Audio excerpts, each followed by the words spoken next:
Olá, pessoal! Sejam bem-vindos a mais uma aula da disciplina Comunicação e Expressão. Na última aula, vocês aprenderam com a professora Ana Lúcia duas técnicas fundamentais utilizadas no processo de leitura e interpretação de textos, as semelhanças e as diferenças. Na aula de hoje, continuaremos a falar de técnicas de leitura e interpretação de textos. No entanto, o foco de nossa aula hoje será o tema dos textos. Aprenderemos como reconhecer elementos temáticos presentes nos textos que lemos no nosso cotidiano.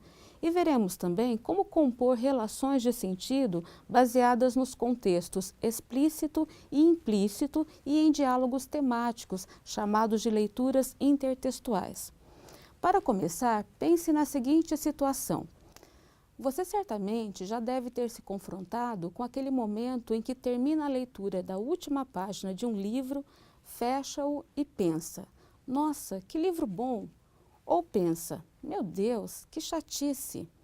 Esses pensamentos retratam, obviamente, sua opinião sobre a leitura. No entanto, essa opinião nunca se limitará ao gostei, não gostei. Se, por exemplo, você for questionado por alguém sobre a obra lida, seu comentário sempre irá além, expressando sua análise pessoal e sua compreensão desse produto cultural. Mas para fazermos isso de modo eficiente, é necessário que desenvolvamos algumas habilidades de leitura e análise que nos possibilitem perceber quais são os temas tratados na obra lida. Por isso, é importante saber que a leitura e a análise de um texto pressupõem a apreensão de seus temas, sua compreensão crítica, estabelecendo-se relações de significados entre esse texto e o universo por ele sugerido. Nesse sentido, o processo de leitura de um texto pode ser dividido de modo bastante genérico em 3 etapas. Na primeira etapa, o leitor decodifica os signos presentes no texto. Ele faz isso utilizando o conhecimento que tem sobre as palavras e as estruturas da língua usadas nesse texto. Nessa etapa, temos um primeiro nível de compreensão, o do significado literal das frases, enunciados e parágrafos do texto. Vencida essa etapa, a leitura deve reconhecer qual é a modalidade textual predominante no texto. Utilizando seu conhecimento prévio, o leitor encontrará chaves para a compreensão da natureza daquele texto. Ou seja, se for um texto descritivo, o leitor deverá identificar os termos responsáveis pela caracterização do ser ou do objeto descrito. Se for um texto dissertativo, o leitor deverá ficar atento às teses presentes no texto e aos argumentos utilizados para defendê-las.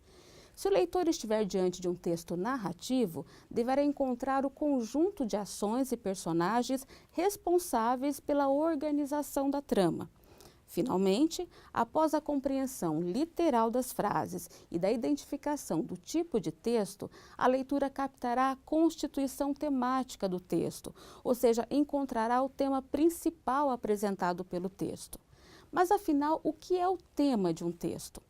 Tema e assunto são a mesma coisa? Vamos lá. O tema de um determinado texto é breve, em geral abstrato, e se refere ao objeto de que trata o texto, como, por exemplo, o amor, a saudade, etc. Tomemos como exemplo o filme Rio. Nesse filme, há vários temas: o tráfico de aves, a extinção de animais silvestres, o meio ambiente, entre vários. Já assunto é a sequência de acontecimentos. Poderíamos dizer que o assunto do filme Rio é a trajetória de Blue, uma arara azul que nasceu no Rio, mas capturada na floresta ainda bebê, foi criada nos Estados Unidos. Isso significa que podemos falar sobre o mesmo tema por meio de diversos assuntos. Para isso, é importante que as relações entre as partes de um texto componham uma unidade. A unidade do texto se expressa no vínculo de sentido entre suas partes. Essas devem manter-se fiéis à temática selecionada, garantindo a sequência das ideias.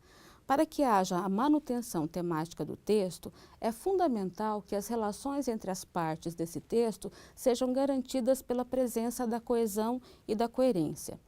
A coesão se reconhece na conexão entre as diversas partes do texto. Identificada uma determinação de sentido pretendida, o autor do texto seleciona e articula as palavras que serão responsáveis pela relação de sentido que pretende atingir. A coerência vincula-se especificamente à unidade de significação do texto, sendo garantia de sua interpretabilidade. Ela é responsável por garantir a unidade de sentido entre as informações, argumentos e níveis de linguagem apresentados no texto.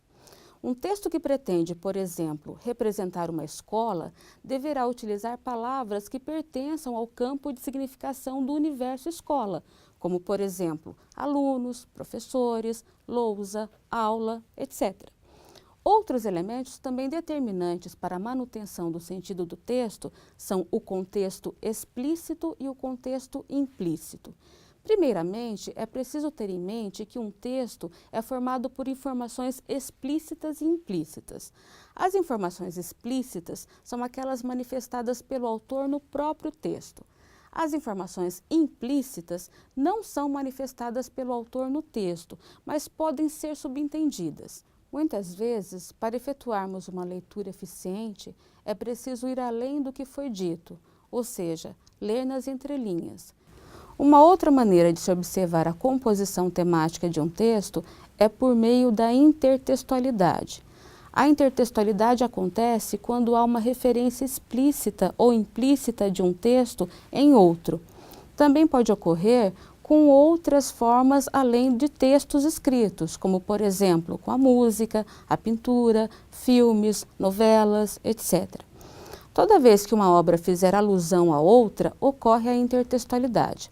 Agora que você já sabe como trabalhar os temas e suas conexões de sentido, leia os textos disponibilizados na unidade de aprendizagem 6 em seu livro-texto e tente estabelecer essas relações. Até a próxima aula.